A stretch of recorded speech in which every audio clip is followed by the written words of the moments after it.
Hi everyone, welcome to Conversations with Miss T, and that is me. So I have another story from my classroom happenings. I personally don't like Halloween. So, days leading to Halloween, I started playing Christmas songs because I love Christmas and I love Christmas songs. So I played Christmas songs for about 2 days in my class. And on the third day, my students, my grade ones, they walk in and then they ask, "Are you going to play your season songs again?" I'm like, "Yeah, I love Christmas. But why do you love Christmas so much?" You get gifts on Christmas, and that's when we celebrate the birth of Jesus. "Oh, so you like Jesus?" I'm like, "Yeah, I guess so. I like Jesus." Anyways, my kids are so adorable. I wish you guys could meet them. We're having a conversation with Noah. Noah is co-author of the book titled The Township Economic Mistakes. He is a master's candidate in UJ and also public speaker. Guys, thanks again for tuning in. I am learning a lot. And I hope that you guys will too. And I hope that you enjoy this. I always say if you get nervous, just keep your eyes on me. I don't know if that works, but I hope it does. Yeah, no, it will. Let me just try it now. Yeah. First of all, how was your book? What was it? Book launch? Was it a book launch at Book Circle? Yeah, it was a book discussion. Book discussion. Okay. Yes, it was When a was book discussion. when was your book launched? My book launch it was last week. So we did it under the Political Council. It's just an institution at the Department of Politics and International Relations at UJ. Sounds serious. It's not even serious. It was a political council. It's an organization that was formed by us when we were still in undergrad. So we actually formed a political council where students can actually, uh, you know, they can actually come and engage in relatively new topics and also write articles. The way SIRE, the South African Institute of International Affairs adverts, it's actually facilitating the whole process of the young academics in the political international relations field. So we wanted to establish something like that. But yeah, so we used it as a initiation to launch the book. So yeah, that's part of the. Okay, that's interesting. Okay, so now, where were you born and raised, dude?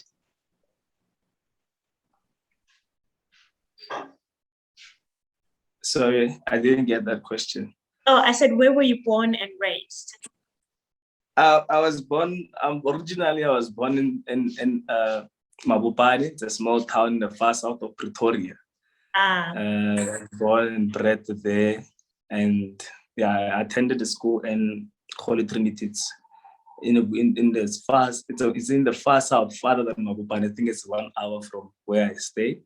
So yeah, I actually attended there from grade 1 to grade 12. So. okay. Until 2016, matriculated in 2016. Then I came to UJ, studied politics and international relations, and I'm currently now pursuing my master's Nice. and in the same field. So yeah, as I said, I specialize in digitalization. That's my main focus of research currently. Yeah. And did you vote today? Are you voting? Are you The guys vote, the voting vote, tomorrow?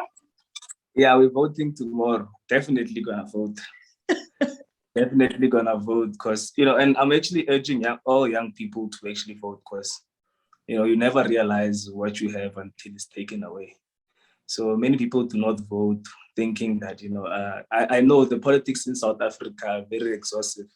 They are, especially around this time, are actually more demagogue. They are popularist. They are appealing. So people don't tend to vote because they don't want to associate themselves with these type of political organizations.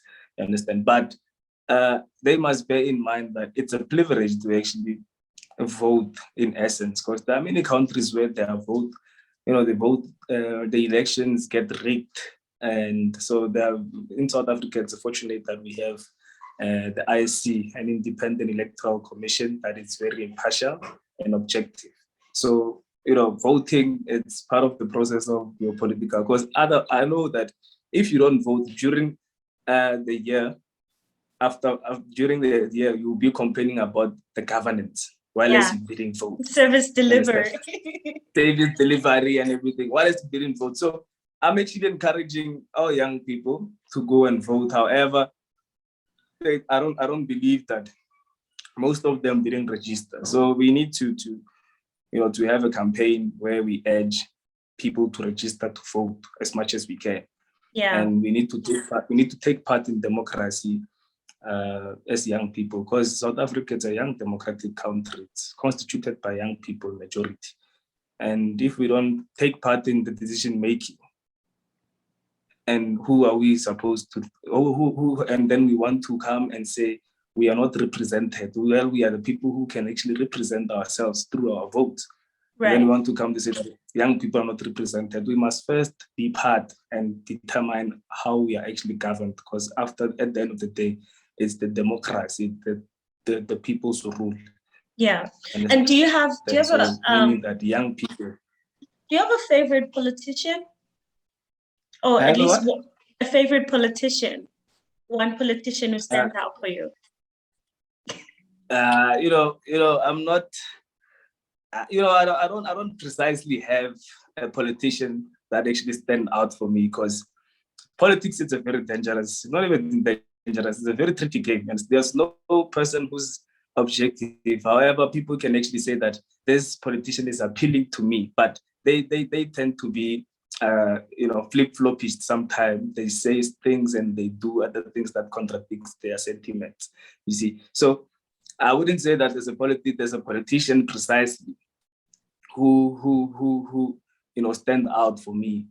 But what I'll say is that there's just the number. This is a collective of few individuals in the space that can, that I think that they possess a superior logic. But again, thoughts can be appealing. But in the political space, we cannot just look at potentials. We need to look at the capacity. Are you able to translate your thoughts into implementation? That's the most important thing. So most of the people can actually talk, but when coming to implementation, they fail. That is why I don't say that there's a politician that precisely stand out for me. Okay, that's interesting, because I'm one of those people who aren't really into politics, and I have my reasons.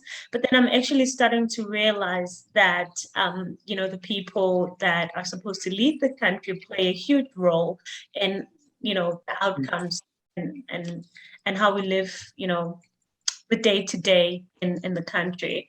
So now I'm starting to have second thoughts about whether or not I should start voting, or whether or not I should start just informing myself on which political party to vote for. Yeah. Are you open about who you vote for, or is it a secret for you? Is it something? No, it's just in my profession and becoming an aspiring political analyst. I know I can actually exercise my freedom of expression, but since this thing will be publicized, I'd rather keep it as a secret for now. But I respect that. You should actually say it that way. For now, because I don't want when I give objective analysis. Yes, when I give objective analysis, people would say that I'm being biased because I actually favor this particular party, because I actually disclosed that I'm going to vote for them. Yeah. Makes sense. Okay, let's be safe. So actually, let's be safe on my platform, because I don't want it to turn into that. No, precisely. And what are the steps that you took to the point that you are right now, to the point of writing, what's the title of your book? I wrote it down, The Township Economic Mistake. How did you guys start? Was it discussions? Did you guys start by having discussions, or? Yeah, it was a discussion. It was very an intense discussion because one thing about me is like I like to debate a lot. You see, so I was with my co-author because we actually established Phase Up Connect together. Yeah. So yeah, we were having a discussion earlier last year about actually the first point that actually inspired the whole book is that we went to Forsberg and we were actually we were actually enthralled to see the experience of Oriental Plaza. You see, so we saw the Indian and Somalian economy there, how they actually structured and how it's actually benefiting them in return. So we were like, no, man. When we got back, we started the topic to say that why does local brands don't do much? They don't benefit from their own local economy, while as foreign brands can actually, benefit. They can benefit and capitalize on the local economy. So we debated using multiple theories of analysis, and when economists meet a politician, it's always a fight. So Yeah, of course. we fought. We it's always a fight because now he's coming with another set. So we fought, and then we were like, we actually reached, common ground at some point. We were like, no, this topic, we need to write about it. We need to implement these similar plans to uh, to the local context, to our township, because we are from the very same townships. So we were like, no, we need to actually foster this growth and mimic or give a blueprint to people to learn about how the Indians are actually doing it, so that they can follow the steps for them to outcompete the whole, the whole strategies that they use. So we actually collected the strategies. We interviewed, shopkeepers, and then those who were willing to give us information, they did. And we are actually conscientizing people, especially young people who want to venture into the entrepreneurial side of the economy in the township, how them to actually learn steps that can actually give them a benefit, and that can actually give them an opportunity to pass or compete healthily with their foreign national counterparts or other competitors in the game. So we're just giving them a solution. We're using the current tools and previous tools to do so. We're using digitalization. We're also using the product scarcity, the vertical integration strategies. How for them to outcompete the whole. Yeah. The whole. And why do you market, think that we're market. Oh, sorry to cut you. What do you think we're not doing well in the townships? Do you think what is our biggest problem or top three of our problems? The first three of our problem is that we were actually misled by the whole consumption, the whole narration of employment. You understand? So we the post-apartheid era has showed us that it is not the government, the government's role to build the society. The society builds itself and the government supplements its growth. So, for example, we see informal settlements. They are self-proclaimed. They were not designed by the government. They just saw land and occupied and then demanded for service delivery afterwards. So, South Africa the South African township. It's a land of social action. You see, seeing on how we won our democracy, the role of the township residents in giving apartheid government pressure. So we relatively, try to be dependent on the government, whereas the government they just provide rules and norms that will make investors to invest in South Africa, and then they can employ people in return. Right. They don't necessarily create jobs to say that we have a vacancy, we are just taking all of you. The jobs that they're creating is through projects that are also, they can actually last for 2 years, 3 years, and then after the project is completed, unemployment skyrockets. So we relinquished our economy, and we started to depend on the government to actually provide. You see, so and we're looking at the current tools that looking at the current tools that we currently have, we have input factors, your infrastructure, your housing and everything. We have a township market. We have all the existing tools for us to compete. And the book doesn't necessarily, condone violence against foreign nationals, xenophobic. It actually reprimands against. But in the capitalist economy, the most important factor is for you to compete, to be competitive in the market. And we are actually providing how to use existing tools to be competitive, looking at their strategies, implementing them, because they cannot outcompete us. First things first, they have to pay rent. That's an advantage. Where we have housing that we can actually utilize. There's a strategy that they're using, it's called competition. It's where different businesses come together to outcompete a single enemy or a rival. Yeah. So they used it against your nascent spaza shops, But there's no way you can say that we don't trust each other, black on black violence, black on black hatred. We have entities and institutions such as stokvels, stokvels where we actually gather money. If we didn't trust each other, this particular organization or gathering wouldn't exist. So we need to channel these stokvels. Unlike going and buying 100 peanut butters, we must reinvest that money to boost the the microeconomic enterprises to actually generate in the township. For us, yes. It's just that on that point, I really think that, especially in the townships, Black people don't trust other Black people because of what certain individuals have experienced. For example, I have a friend of mine who was telling me about this guy who is passionate about, food, I guess. So he opened his own gotcha shop and he was very excited about it. He invested in it and stuff like that. And I think about 2 weeks later, it was broken into and everything that he had got stolen. And so it's just like, okay, how do we then grow our township, economy if the very same people that we're trying to help are working against us? So I guess then we have those practical issues where it's like we can blame this, we can blame that, but ultimately we as a people, we need to start standing for each other. Yes, we definitely have to. But again, crime, the issues of crime in South Africa are actually common. When you actually venture into business, these are one of the factors that you need to consider because of unemployment rate. It's not about the hatred.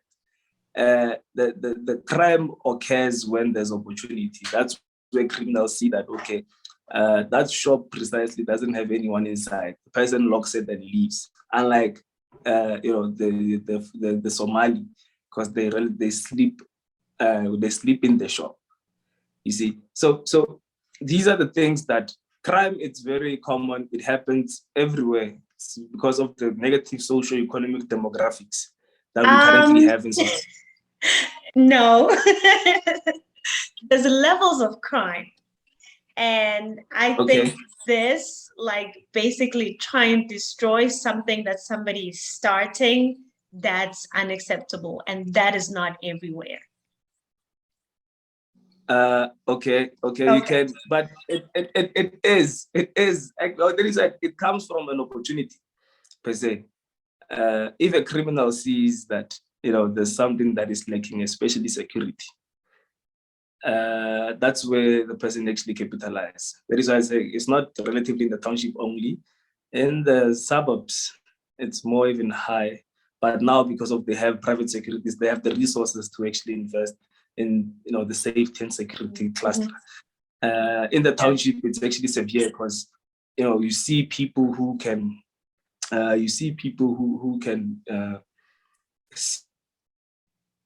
study a person and see the loophole to say that, okay, that shop is alone and 1, 2, 3, we can actually go. And shouldn't we? I know you're not condoning this, but shouldn't those people then be encouraged to spend all of that effort trying to produce something more beneficial than destroying another person's? Yes. Yeah. Yeah, Okay. yeah. No, under the second chapter of the book, we're actually addressing the social factors. Yeah. We're actually using the Maslow hierarchy of needs to depict the environment of an individual and a society, the relationship between an individual and the environment.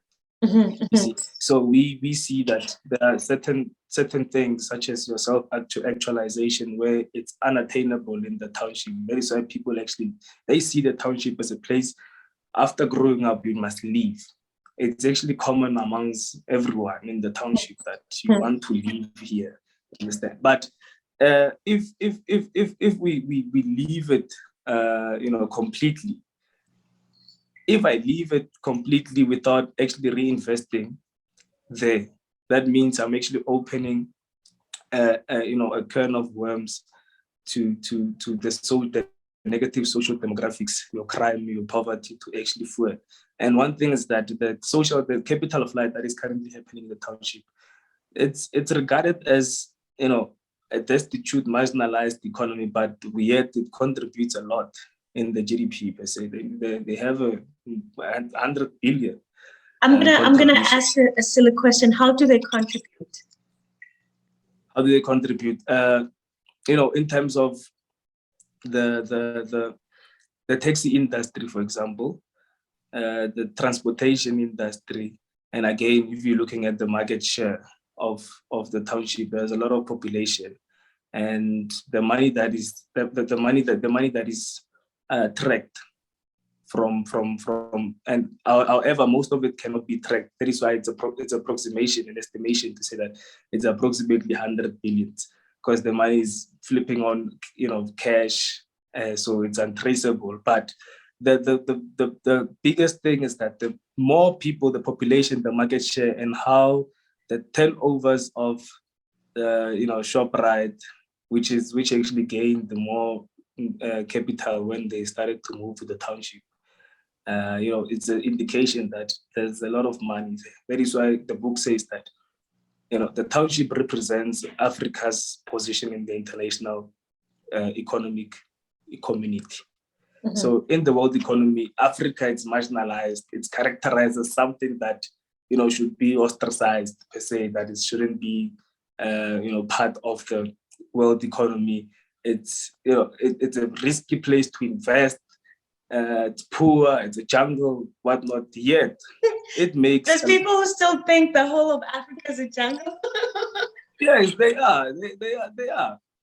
Yeah, I know they are. I've met some of them. And you know what, to be quite honest, I understand the concerns of people that I've met who would not necessarily invest in let me talk about South Africa, who would not invest in South Africa, because even as South Africans, we're very reluctant about investing in our own economy, because, well, first of all, there's the politics, and then secondly, there's the people you are trying to help who are stabbing you in the back at the same time. And I mean, as a teacher, I haven't talked about this in a very long time. As a teacher, a person who taught in a township school, I know the trouble that's brewing, in there. Yeah. And man, it's gonna take more than money to fix. I think our whole psychology has to change completely. Yes. Yeah. But my hope is that since we are the incoming senior citizens, we need to share the knowledge amongst ourselves. For every generation must play its role. So we must actually conscientize to actually make good decisions. We are the ones who can actually challenge their their emic perspective about the township per se. Yeah. So we are in position to say that we are responsible for our children's growth, and collectively through changing this thing. That is why contributing to literature, giving a particular perspective and perception to a person on how to view the township and how to actually revolutionize it in his or her own attempt. It's very important because it will actually pave a way for the next generation to actually harvest. Because my thing is, and I have reasons for believing this, is that okay, let us not completely forget the government, but let the people in let the members of parliament do what the members of parliament do. But how about we Yeah. start with our neighbors, you know? How about my Yes. neighbor feels safe around me, first of all, and that there's that Mm, whole thing of gender-based violence. So I think that if yes. we honestly start loving our neighbors as we love ourselves, then maybe we can start revolutionizing, the whole country and determining what the rest of the world perceive us as. Because right now, I mean, and I know there's different views about this, about the whole looting thing, Mm, and it was planned and all of yeah. that. Yeah. But we did that, and we cannot blame the media for broadcasting it. We did it. It was done. Yeah. Yeah, exactly. So how about we? I think there's a lot of like small places to start. But I get your point Uh, about employment. I get it. I get that. Yeah. Okay. yeah. And So yeah, sorry. You go. I'm saying that the solution there in the book, it emphasizes on the equity retailing crowdfunding. You understand? So the What is solution that? there, What is that? Simple it's terms. a it's a it's a equity, like it's where people actually, it's like a stock file per se, you see. But it has like it has like online accountability. You can actually see the transact, and also you get reports on the progress and everything. So the equity crowdfunding, that should be directed to retailing, because for first things first is that we must look at the local products that don't make it into the shelf. If you look at the local product cycle from the birth, it actually, the hindering factor is that you can, let's say in agriculture, you can actually now plant vegetables, and then the only issue with making the vegetables actually, consumable, and your product to be consumable, is the distribution organ, because we lack distribution organ, because of our products don't actually make it into your big ShopRite shelves, your big retail chains. So if we actually have a chain that represents, because at the end of the day, if we don't represent ourselves, the person who's going to represent us will never, the person that's going to fill in and sell something to us will never represent us. You understand? So Who's responsible for the distribution? the distribution, it's only Tiger Brands, Pioneer. These are, but by the distribution mostly, it's in the retail square. It's your Pick and Pay, your ShopRite, Checkers. It's only just few that actually occupy 88% of, 80% or 70% of Yeah. the whole retail uh, sector. And they are responsible because you need to get customer feedback for you to improve your product. Your product must be first tested, and then you get a review. And then if you get a review, you see that, okay, no, you know what, I need to change one, two, three. Even Steve Jobs actually said that we work with customer feedback, and then we go backwards for innovation. If you innovate before getting the feedback, you will you will create something that you don't know who to sell to. You see, so you need to actually get the feedback from your market, and after getting it from your market, you can actually improve if there's a need for improvement, Yeah. or because now you get the preference and you get the particular reviews from them. And the Yeah. only channel, the only chain that can give you that experience, it's your retail chains, because they are in possession of Mm. getting much more clients. Unlike you, our products mostly are concentrated, because after creating something, you have to walk and sell it outside the retail chain, outside the shopping complexes.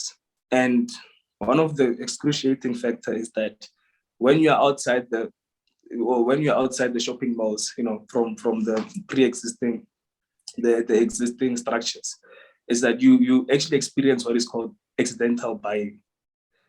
When a person, now he forgot to buy, let's say, water, and then he sees you there, that's where he buys. I have no You're problem not. with that, actually, like accidental or not. If I'm selling a product and you buy it, that is a sale. It is a sale, but you need to have like you don't actually need to you don't necessarily need to experience that mostly. You need to get like sales as a Yeah. You see, I'm a big, and I don't know much about economics, right? But from, life experience and pushing my own project, I'm a big yeah. believer of starting small. And I think that we really need to be comfortable with starting small, not end there, of course. And so, I don't think you're going to wake up one day, plant some things, and then the next day they end up Yeah. in top, right? I think that's a whole journey on its own. And along the way, you learn, valuable, sales skills and how to treat people and all of that. Because I've worked with a few people as well, like how they treat their clients, for example, that is very questionable, you know. So Yeah. and and I think that, if we create like a smooth sliding process for people to be able to access the larger market, I think that we're going to be very disappointed because those people have not gone through the refinement that is required for you to get to the top, right? I mean, there's a reason why there's a Mm. hierarchy. The reason why there's a hierarchy is because, like, people who have, gone through the struggle, who have paid the price to be there, end up there. Mm. Yeah. But the thing is, you don't relatively have a position on where to start, because if you are selling something at your local where you're supposed to start, that's you are unable to start there. So we're actually creating a bottom for Mhm. people. We are actually encouraging that and creating a bottom, because it's a bottomless. Structure, there's no without structure, there's no strategy. So we where you should start, there's no start for them mostly. That is why you find that there's massive attempts to say that there's a very phenomenal inventory that a person created, but if you see the lifespan of a particular product, it was actually unsuccessful in getting the reach. If you look at Kingsley, for sure maybe you are familiar with it. What? As a Kingsley, a soft drink. It's a Oh popular yeah, soft Kingsley. drink. Yeah. Kingsley, if you look at Kingsley and how Kingsley actually, emerged in the township economy, you understand on how the dynamic that I'm actually saying. Kingsley, it's relatively less and was actually stopped by your Somali based shopkeepers. So you see that, what they do, they actually adopted uh, a scarcity of strategy where they stock a lot of Kingsley and then they stock a little bit of Coke. You see, so you're familiar with Coke. Next time when you go there, you'll find that Coke is not there. You have your last 20 rand, and you wanted to buy Coke. You don't find Coke there, and then now you see that you cannot travel to ShopRite because it's far from where you stay. So you rather sacrifice because you are in need of a soft drink. And what you are doing there is that you are testing a product. Next time it won't be, you will be familiar with the particular Kingsley. And as it goes, because of its relatively lesser price, you will start drinking it. So that's how the demand it's created. And so we are Yeah. actually you must find a way to start. Mm-hmm. Finding a way for people to start. If you're saying that we need to start from the bottom, where is the bottom in the township? Because that is where the people should start. But since there are structures that are occupied and not representing them, or that are actually selling on their behalf, Yeah. they don't. When the person and the people who are selling on their behalf do not represent them, then there's no bottom for me. We must create a bottom. That is what the book is actually arguing, to say that we must create a bottom. I'm also a fan of studying. It's a life process. Yeah. If you are in a disadvantaged position, you must start and work your way up. But if there's no the starting point, if there's no starting point, then how are you supposed to do things? Because you cannot even start, and Okay, so now talking about spaza shops, right? Like I feel like, the townships had a huge Yes. initially they generated a huge revenue by running those. How can we economize that again? How can we economize that again? We Yeah, we we we have we have we have existing infrastructure that could actually outcompete. The only thing we had to do is that we were actually you know we were actually separated.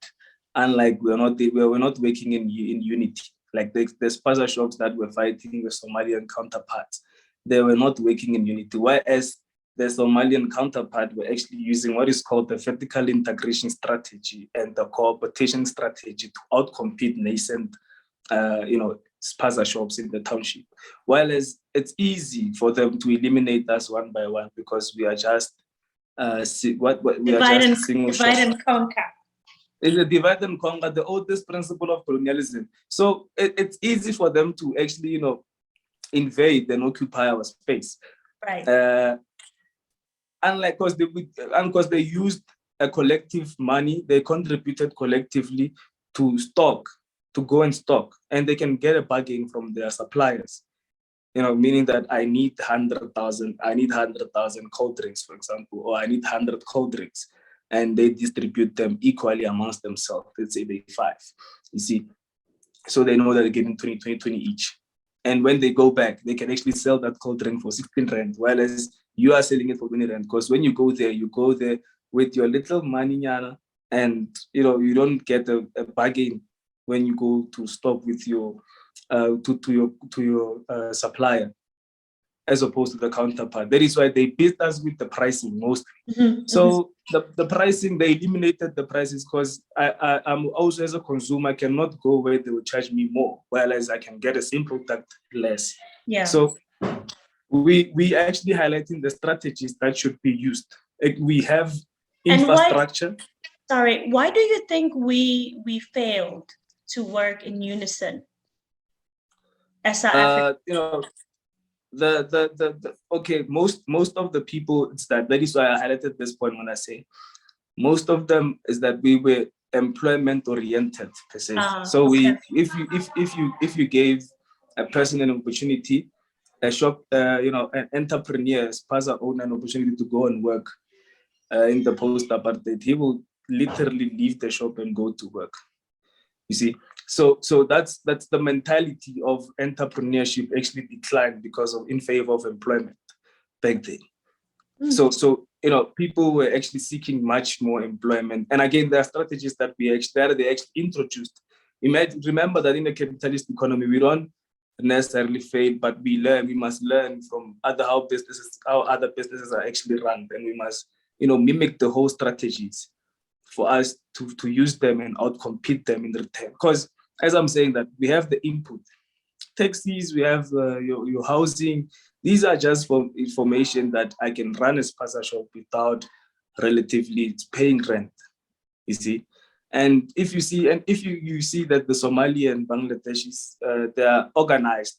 That's one thing I'll actually give. They are very organized. In one of my interviews, I saw, they were actually explaining to me how they were actually organized. We interviewed a shopkeeper called David in Alexandra. He actually depicted the whole strategy on how the process on how they actually organized. And again, one of the excruciating factors that I actually found out in the discussion is that there was revealed that these type of spaza shops are not necessarily individually owned, but are owned by a monopoly of people.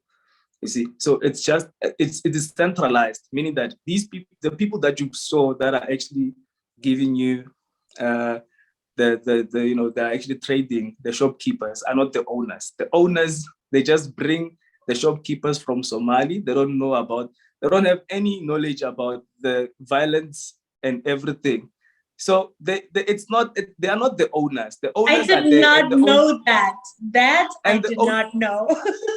And the owners are owning multiple shops. That is why you'll find two shops standing like this, in the township and you think that they're competing. No, it's owned by the same person. So and again, they have an agency.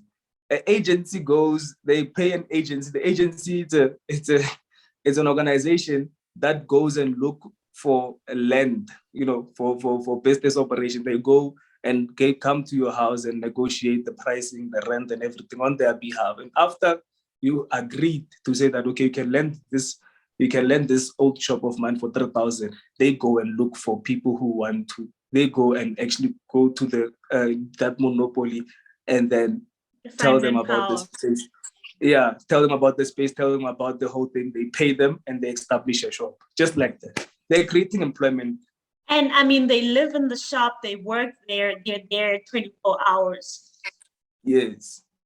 However, I'm just saying these points succinctly, but the book elaborates on everything that we actually discovered. So we found, very interesting things that we didn't know and we're not aware of. Yeah. So one point I will give them is that their level of organized, they're very organized. And one point that actually killed us is about becoming very for the divide and conquer strategy to actually to feasibly divide us again and succeed in the market. It's because of the whole unemployment thing, and again, we were not as the psychology mostly of people wanting to leave the township. Yeah. That's one of the points that we actually highlighting under chapter 2, to say that we don't necessarily need to leave, but even if we leave, we must actually leave structures that will benefit our siblings, or because if you go singularly as a person, you go and work in the suburbs, you stay there, you send money at home, what people call black tax. The money that you are sending, it's still going to leave the economy again. It won't empower everyone. Anyway. Just wait a second. What do you mean black tax will not empower people back home? Because the lack of economic opportunities. If you're sending 10,000 at home, and then they buy food, the money relatively left the economy again, because they're going to buy food in structures that are not going to make that money circulate again. You understand? But I mean, if there's the younger generation there, then they go to school, they're exposed to different things in their lives that will help them better their future. Isn't that the whole point? The point of what I'm saying is that the lack of economic structures that are owned by us precisely in the township. The township mostly, initially they were built to be consumer. They were concentration camps. They were not built to become industrial, but to just keep producing people that are dependent on the suburbs. That was the apartheid project. But now, if you see that there are currently, incoming structures that people are heavily investing in the township, and most of the people are outside the township. And if we continue with that type of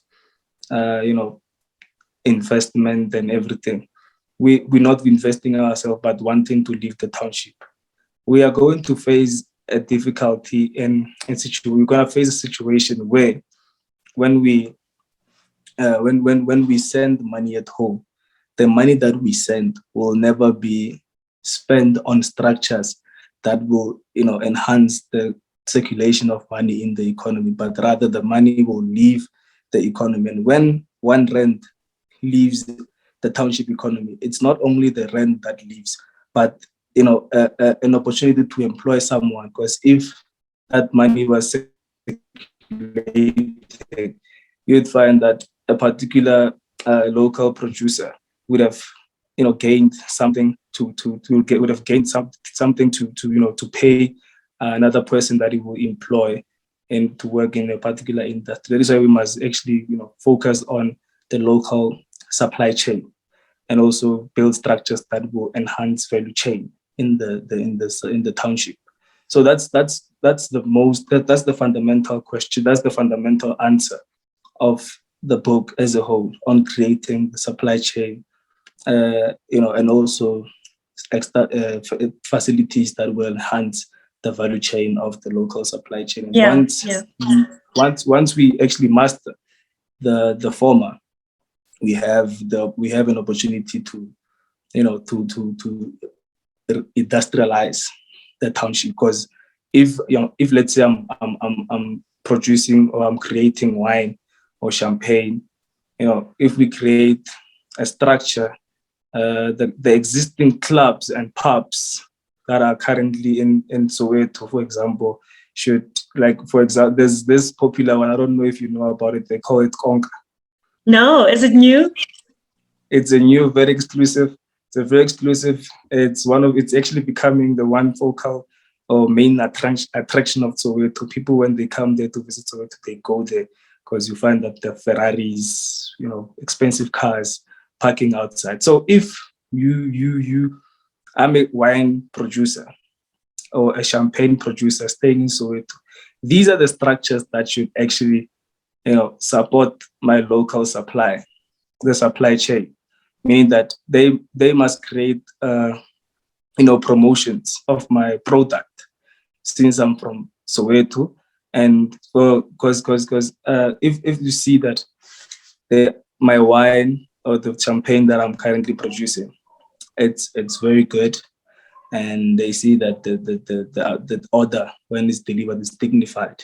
I mean, there are many expensive bottles there, but if they see that, okay, this one is relatively cheap and it's affordable, so people are going to start buying it, similar to the strategy that I gave you. What if it's not? What if the order's not dignified and the quality is not good? Because that's another problem that we have, right? Yes. Like people producing things that don't live up to the standard, Yeah. and then expecting to still get ahead.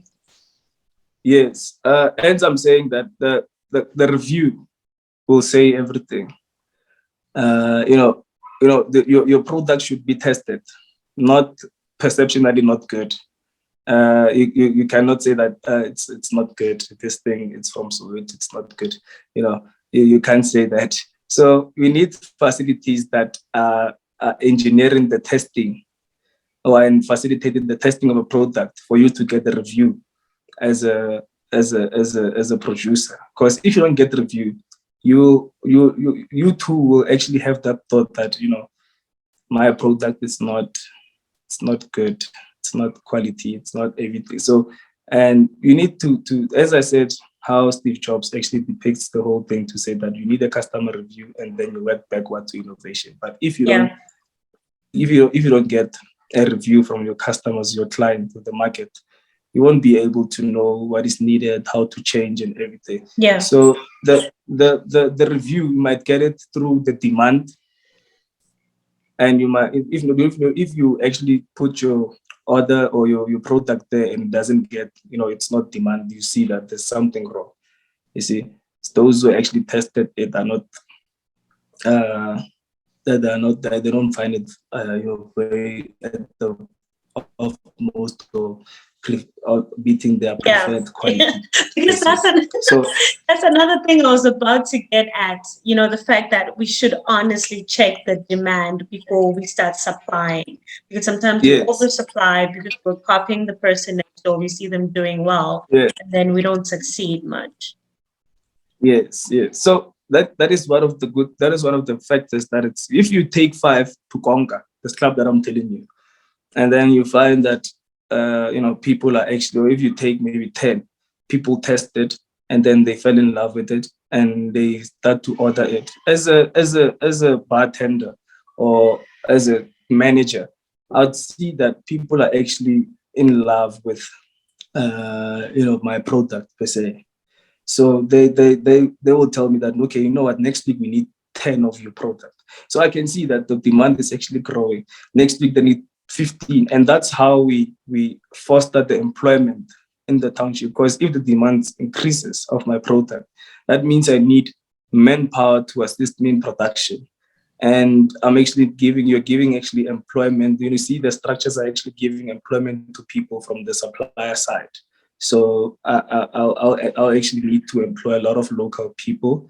And as the demand increases, as the product spread to other township and other urban areas, that's where I'll actually find, you actually find myself buying enough land to produce a particular product. And that's where industrialization actually emerged without any government intervention.